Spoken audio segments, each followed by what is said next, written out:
In the early 1950s, the airline industry was built around certainty. Long-haul routes were flown by piston aircraft like the Douglas DC-6 and DC-7, Lockheed's Constellation series, and the Boeing Stratocruiser. These airplanes were slow, mechanically complex, and labor-intensive, but they were understood.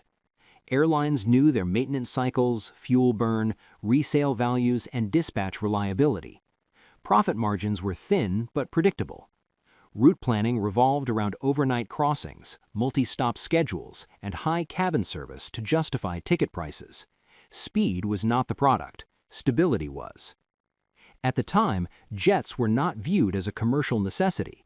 They were experimental, noisy, fuel-hungry, and associated almost entirely with military risk.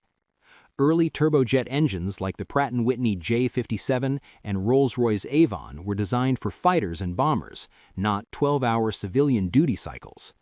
They had short time between overhaul intervals, high specific fuel consumption at cruise, and unproven reliability in airline service. From an airline balance sheet perspective, jets represented capital exposure without historical data to justify it. Yet Boeing was already moving. By 1952, the company had committed its own funds to what would become the Model 367-80, later known simply as the Dash 80. This was not done at airline request. No major carrier had issued a requirement for a jet airliner. Boeing acted out of strategic fear. Douglas dominated the commercial market. Lockheed controlled premium long-haul image.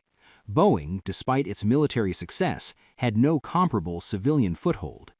The jet was not a response to demand, it was a forced entry point. The Dash 80 first flew in July 1954, years before any airline board had approved jet operations.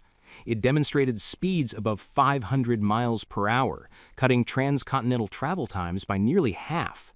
But this performance came with a price. Early estimates placed jet acquisition costs at 2 to 3 times that of advanced piston aircraft.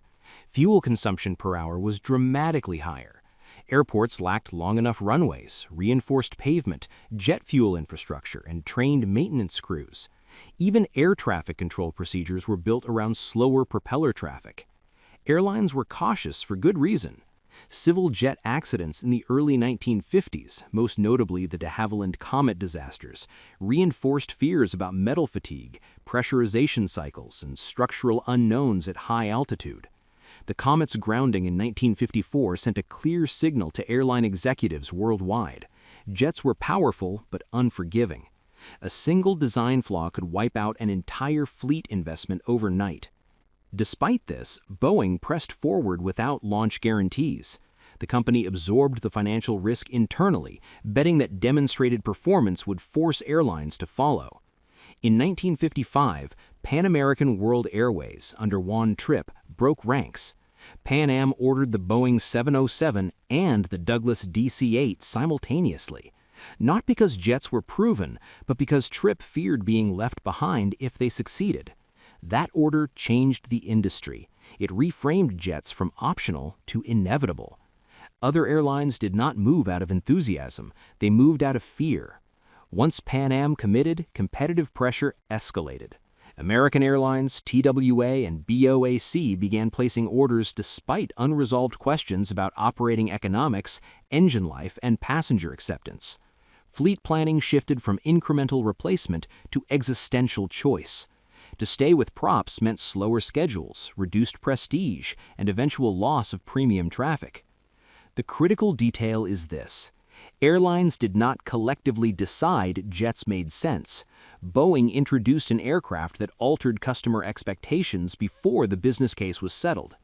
By the time long-term data arrived, the commitments were already signed, factories were already producing, and airport infrastructure was already being rebuilt at enormous cost. Airlines didn't demand jets, Boeing forced the issue.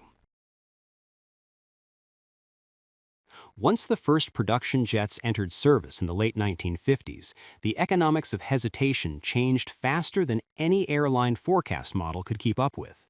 What began as a technological experiment immediately rewired passenger expectations. Flight time stopped being a scheduling detail and became a selling point. A New York to Los Angeles trip that once consumed most of a day could now be completed in hours. That difference was not incremental, it was transformational. Passengers noticed first. Business travelers shifted loyalty almost overnight. Time-sensitive cargo followed. Airlines operating jets were suddenly advertising speed as a product, not a feature. Timetables compressed. Same-day coast-to-coast travel became viable. Connections that once required hotel stops disappeared. For carriers still flying piston fleets, this created a visible disadvantage that no amount of onboard service could offset. The financial pressure emerged immediately. Premium cabins generated a disproportionate share of airline profit, and those passengers were the most sensitive to time savings. A single jet-equipped competitor on a major trunk route could siphon off high-yield traffic within weeks. Load factors on propeller aircraft did not collapse uniformly. They hollowed out at the top. Full airplanes became less profitable airplanes. This forced airline executives into a narrowing corridor of options. Jet aircraft required unprecedented capital commitments. Purchase prices ran into the tens of millions of dollars per unit. Training pipelines for pilots, mechanics, and dispatchers had to be rebuilt. Spare engine inventories were expensive and scarce. Fuel contracts shifted from avgas to kerosene at higher volumes and tighter margins. None of this came with long-term operating data to guarantee returns. Yet delaying carried its own compounding cost. Once one carrier introduced jet service on a route, matching that schedule became a defensive necessity. Speed differentials translated directly into market share shifts. Airlines that waited found themselves forced to discount fares to retain passengers, undermining revenue just as their cost base remained anchored to older aircraft. Competitive dynamics accelerated the cycle. As more operators entered jet service, the advantage of being early diminished, but the penalty for being late intensified. Airports prioritized runway extensions and gate allocations for jet operators. Slot timings favored faster turnarounds. Marketing campaigns reinforced the perception that jets were the future and props were already obsolete. The critical asymmetry was this. Buying jets carried visible risk. Not buying them carried hidden risk that materialized too late to correct. By the time revenue erosion became undeniable, delivery queues stretched for years. Manufacturers allocated production slots to early adopters. Late movers were locked into aging fleets with declining appeal and no immediate path to recovery. Airline boards were no longer choosing between certainty and risk. They were choosing between known expense and accelerating irrelevance. Capital was committed before long-term profitability was proven because waiting meant surrendering competitive position permanently.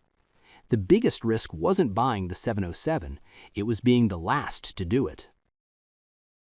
Disparity made jets the de facto standard for profitable growth. Infrastructure struggled to keep pace. Airports in major hubs like JFK, LAX, and Chicago Midway required extended runways, upgraded taxiways, and reinforced pavements to accommodate jet weights and takeoff speeds. Maintenance hangars were retrofitted with higher ceilings, specialized jigs, and equipment for jet engines. Training programs expanded exponentially, producing pilots and mechanics qualified on turbine aircraft instead of radial engines.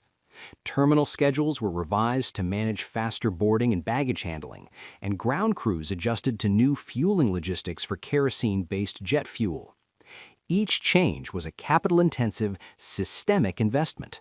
Once implemented, these structures effectively locked airlines into jet operations and forced competitors to follow or cede market share. By mid-1959, a clear pattern emerged.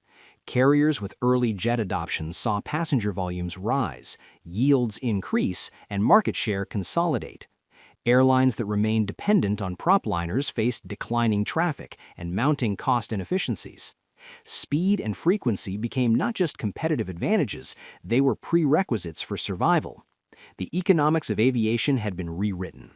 Jets no longer represented optional technology, they had established a structural edge that redefined how airlines generated revenue, planned fleets, and priced tickets. The consequences of early adoption or hesitation became starkly evident by the early 1960s. Pan Am, TWA, and BOAC leveraged the 707 to expand aggressively on transatlantic and domestic trunk routes. Their schedules featured multiple daily departures, attracting business passengers willing to pay premium fares. The additional revenue enabled fleet expansion, investment in terminals, and improved onboard services, reinforcing the advantage of first-mover status. Airlines that resisted jets, including Eastern and National, found themselves forced into defensive strategies, cutting fares and overextending older equipment to compete. Some carriers, like Capital Airlines, struggled to maintain solvency and were ultimately absorbed by larger competitors. Fleet planning evolved as a direct result. Airlines began prioritizing speed, frequency, and payload over the incremental efficiency of propeller operations. Jet aircraft became the baseline for network design, route economics, and revenue forecasts. Operationally, the 707 created a point of no return. Routes optimized for jets required scheduling, infrastructure, and crew planning that props could no longer efficiently service. By the mid-1960s, virtually every major U.S. and European airline had integrated jets, and new entrants recognized that they could not compete without adopting the same technologies. The Boeing 707's introduction did more than modernize aircraft fleets.